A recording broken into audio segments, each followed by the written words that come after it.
Hi students, आज की इस वीडियो में हम लोग एक डीसी मशीन के कंटिन्यूटी को चेक करेंगे। कंटिन्यूटी को बेसिकली हम चेक करते हैं जहां पे हमें वाइंडिंग के शॉर्ट सर्किट या ओपन सर्किट फॉल्ट को ट्रेस करना हो। कंटिन्यूटी को चेक करने के हमारे पास बेसिकली दो मेथड्स होते हैं। एक मेथड हमारा सीरीज टेस्टिंग लैंप होता है और दूसरा होता है मैगर। तो आज हम जो देखेंगे वो मैगर के थ्रू देखेंगे कि किस तरीके से मैगर से हम किसी भी वाइंडिंग की कंटिन्यूटी को चेक कर सकते हैं। तो हमारे पास दो मोटरें रखी हुई हैं। आपको एक ये डीसी मशीन दिखाई दे रहा होगा और एक ये डीसी मशीन दिखाई दे रहा होगा। दो डीसी मशीन है। दोनों ही डीसी मशीन में हम ये चेक करेंगे कि किसमें कंटिन्यूटी प्रॉपर है और किसमें कंटिन्यूटी में प्रॉब्लम है। तो चलिए फिर इसको देखते हैं। आप अगर यहाँ ध्यान से देखेंगे तो यहाँ पर हमने दो मैगर को रखा हुआ है। मैगर का काम होता है इंसुलेशन रेजिस्टेंस को चेक करना, इसके साथ साथ इससे हम कंटिन्यूटी को चेक कर सकते हैं। तो ये जो मैगर आपके सामने दिखाई दे रहा है, ये मैगर हमारा हैंडल टाइप मैगर है, यानी हमें इसको हैंडल को प्रेस रोटेट करना होता है। जब हम हैंडल को रोटेट करते हैं तभी जाके ये काम करेगा। और ये हमारा एक इलेक्ट्रॉनिक टाइप है जिसके अंदर बटन होता है।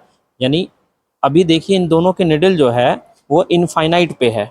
अगर इन दोनों तारों को आपस में शॉर्ट कर दूं तो ये देखिए यहाँ पर अगर हम देखेंगे तो ये कहाँ आ गया, जीरो की तरफ आ गया, यानी ये कंटिन्यूटी प्रॉपर दिखा रहा है। इसी तरीके से हम इस वाले मैगर को अगर हम चेक करना चाहते हैं तो इस मैगर को चेक करने के लिए हमें क्या करना पड़ेगा, इसमें कोई बटन नहीं होता है। इसके अंदर हमें क्या करना होता है, इसके हैंडल को प्रेस करना होता है, इसके हैंडल को रोटेट कराना होता है। तो देखिए हम जैसे ही हैंडल रोटेट कराते हैं ये हमारा क्या हो रहा है, जीरो की तरफ जाना शुरू हो रहा है। मैं इसको एक बार ट्विस्ट कर देता हूँ ताकि आसानी से आपको दिखाई दे सके।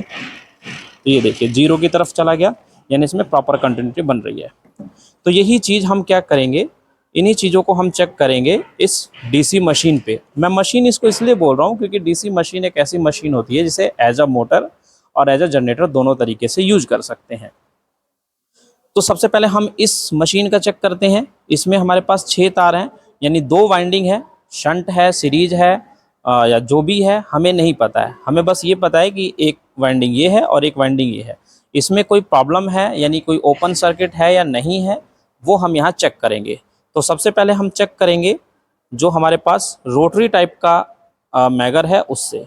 मैगर का यूज करते समय एक चीज़ आपको और ध्यान रखना होगा कि कभी भी आप मैगर का यूज करते समय इनके कंडक्टर पे आपका हाथ ना लगे, क्योंकि अगर आप यहाँ पे हाथ लगाते हैं और मैगर को ऑन करते हैं यानी रोटेट कराते हैं या बटन को प्रेस करते हैं तो आपको झटका लगेगा, इलेक्ट्रिक शॉक लगेगा। तो चलिए शुरू करते हैं इसको करो। तो अभी हमने क्या किया है, हम क्या करेंगे, इन दोनों तारों को हम इन दोनों के साथ लगाएंगे। लगाओ इन दोनों पे। अब हम मैगर के हैंडल को रोटेट कराएंगे। हम इसको ऐसे रख लेते हैं और अब देखिए हमने इसको क्या किया, यहाँ पर देखिए ये इनफाइनाइट पे ही है। अब ये इनफाइनाइट से बिल्कुल भी बढ़ नहीं रहा है।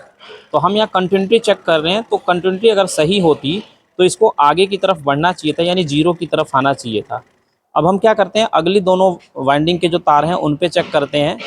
अब यहाँ पे लगाने के बाद में हम इसको चेक करते हैं। तो देखिए यहाँ पर जैसे ही हम घुमाना शुरू करते हैं इसके हैंडल को, तो ये जीरो की तरफ टर्न हो गया। तो यानी इसका मतलब क्या है कि हमारी ये जो वाइंडिंग है ये प्रॉपर सही है और ये वाली जो वाइंडिंग है वो हमारी क्या है, ओपन सर्किट फॉल्ट के अंदर है।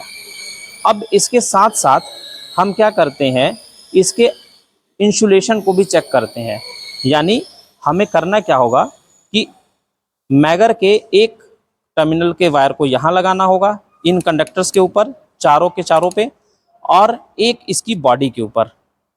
तो इसको देखते हैं। हमने पहले एक को लगाया और बॉडी के लिए आप इस तार पे लगाइए या आई बोल्ट के ऊपर लगा दीजिए, कहीं भी जहाँ पे एरिया ऐसा हो।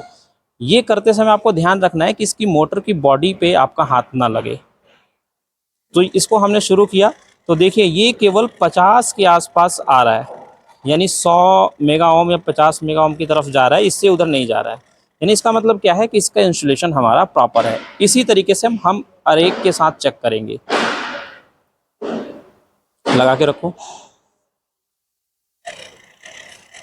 यहाँ पर भी कुछ नहीं आ रहा है, अगले वाली वाइंडिंग के पास यहाँ भी कुछ नहीं है, अगली वाली वाइंडिंग पे यहाँ भी कुछ नहीं बोल रहा है। अब एक बार दोनों बॉडी पे लगाओ तार, दोनों ही तारों को बॉडी पे, यहाँ नहीं, यहाँ लगाओ, इसके अंदर लगाओ, हाँ, और फिर वहीं, हाँ देखिए बॉडी टू बॉडी जब हम टच करते हैं तो इसका निडल 0 की तरफ जाना शुरू हो गया है। तो इससे हमें ये पता चलता है कि ये जितने भी चारों के चारों वाइंडिंग से तार बाहर आए हुए हैं वो कोई भी बॉडी के साथ टच नहीं है।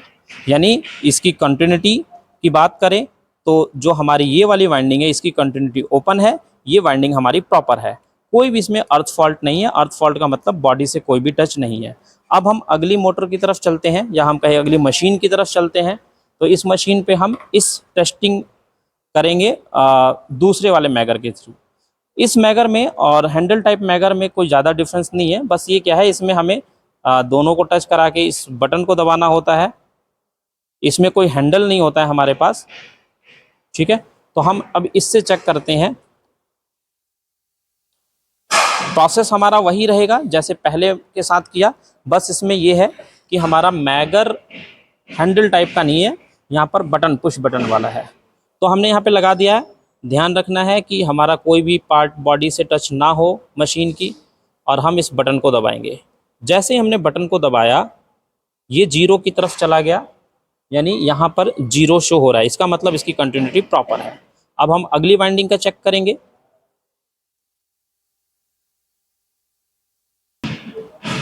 तो अब हम क्या कर रहे हैं, अगली दोनों वाइंडिंग के जो तार हैं, मतलब उस वाइंडिंग के स्टार्टिंग और एंडिंग पॉइंट्स के तार हैं, उनको चेक करते हैं।